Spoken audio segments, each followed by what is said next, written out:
title cards for the 11 production companies and various other propaganda funding organizations that produced this movie. But just like with this video, that does give you another minute and a half to pull up a trash can within vomiting distance.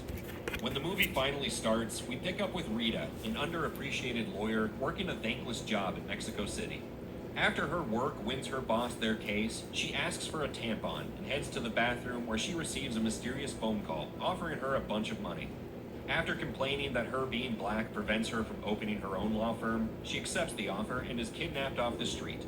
She's taken to meet with Manitas, the Mexican Post Malone cartel boss who offers her $2 million. Now, does he want her to look after the cartel's interests, or sabotage cases against them, or go after rival cartels? No, because some of that might actually make for a good story. Instead, Manitas wants Rita to help him become a woman. From manitas to womanitas. Now, most normal people watching this, after they stop laughing, would wonder why on earth Rita of all people was plucked out of the crowd to undertake this task. Well, there is no reason, and no answers are provided. So even though the entire trigger for this movie's story makes no sense, the movie continues because it's not about the story, it's about the message. Manitas then flashes his estrogen-induced man tits at Rita, and that convinces her to help. She's tasked with traveling the globe to find somewhere this cartel leader can undergo transition surgery in secret. Her first stop is in Bangkok, where they sing a song about vaginoplasty. And disturbingly, Microsoft Word recognizes the word vaginoplasty. But of course, it has a problem with the term manpower. Anyway, in this clinic, everyone is just so aggressively thrilled for their gender surgery, and I can think of few things more dystopian than this. Eventually, Rita decides she needs a Jewish doctor, so she goes to Tel Aviv, which has a pretty high Jewish doctor count per capita. The doctor is hesitant to do the surgery, but he and Rita have a sing-off, and Rita wins. And she tells the doc that if you've only seen what Manitas has shown her, which I can only assume means his chemical tits, then the doctor would be a better person. They bring the doc to Mexico, where Manitas complains about how hard it is being a big tough man, and he just wants to live as his true self. Selena Gomez comes out of nowhere, looking like she's wearing a papier-mâché Selena Gomez mask, and we learn that she's the cartel leader's wife, Yesi. Then the doc says, "Oy vey, Meshuggah, I'm in." So Rita gets passports for soon to no longer be a man, Nitas' family, and they're whisked away to Switzerland. Rita's job is done, and now she's rich. Manitas' death is faked in Mexico, and his wife is devastated. Of course, any normal person at this point would make note that abandoning your family so you can live your life as a different gender is a coward's move and selfish beyond belief. But still, the movie continues. Manitas wakes up in the hospital and checks out her neo-vagina. Well,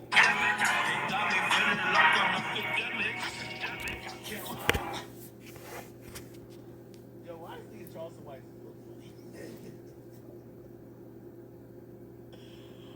Oh, I Lucci's out.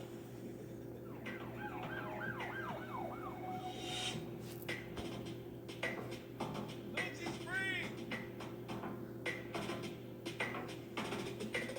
YFN Lucci is released from prison after serving 3.5 years. Yeah, I know y'all seen the setup. That was the trick. That was the trick right there. That was the back door. Pause. I'm just at the prison. Yeah, I'm just saying shit. Comment, and subscribe. Well, no more free luau. Tell him, no more free luau. All right, back your ducks.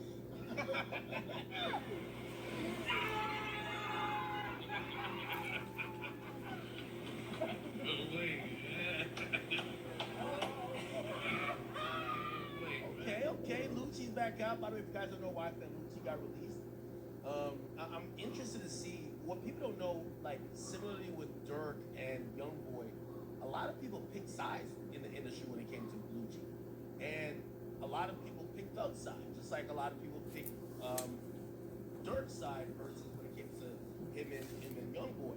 Here's the thing though, Lucci was never as popular as YoungBoy, so people fans didn't really notice that. But a lot of people were rocking with Slime, King Slime, right? Now, you know what's so interesting and ironic about Lucci getting out versus Thug getting out? So Lucci came out with this plea that doesn't limit him. Like, I ain't gonna lie to you, Thug's plea. I mean, for all his work, he wanted to get out, but like Lucci could still be in Atlanta.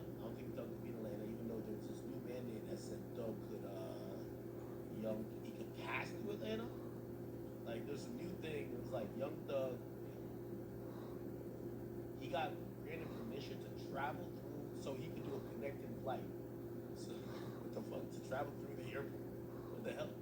Motion has been granted by the Fulton County. By the way, if you don't know what's gonna happen, Young Thug is gonna keep doing, having different asks until they say, fuck it, you can just go to Atlanta.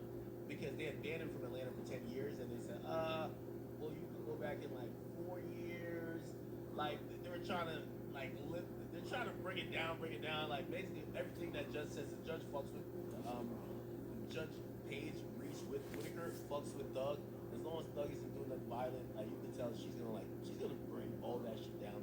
Anyway, the motion's been granted by the Fulton County Superior Court to allow rap star Young Thug to travel through Metro Atlanta. An order filed on Tuesday, Fulton County Superior Judge Paige Reese Whitaker granted the rapper, whose real name is Jeffrey Williams, the ability to travel through the metro area to Hartsfield Jackson Atlanta International Airport. Okay, back in December, Whitaker modified Young Thug's requirement, ruling that as long as there is no violation within his first 3 years of probation, he can visit Atlanta for 2 weeks at a time.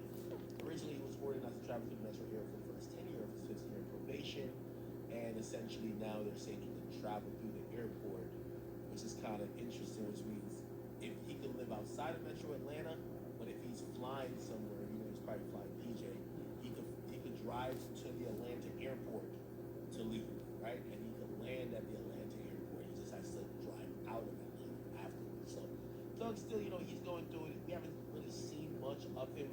People are saying he's posted on his fence that he hasn't really posted much. Otherwise, we obviously heard one of the Lil Baby album. By the way, I wonder if Lil Baby's gonna still drop those other albums. I think he had a good first week, and I don't know if the album was the best received, but I don't know. I think he kind of announced that he was dropping shit just as a contingency plan. I don't know if he needs to execute that contingency plan because we haven't heard anything else since. But we'll see. Let's see what else. So Lucci's back home, and Lucci is taking a plea, but I think his plea, I forgot what probation.